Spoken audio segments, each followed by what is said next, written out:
فرناندو كرة خطيرة وما زالت الكرة والتصويب جول.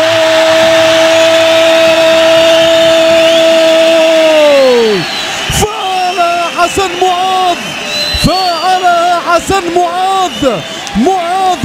في هذا الانتظار يضع الكرة في الشباك، واسبقية سعودية على الأراضي الإماراتية. عفوة قاتلة من علي العامري ومتابعة بالمغامرة من جانب علي خسيف، وعلى طول باليمين كرة في الدقيقة 45.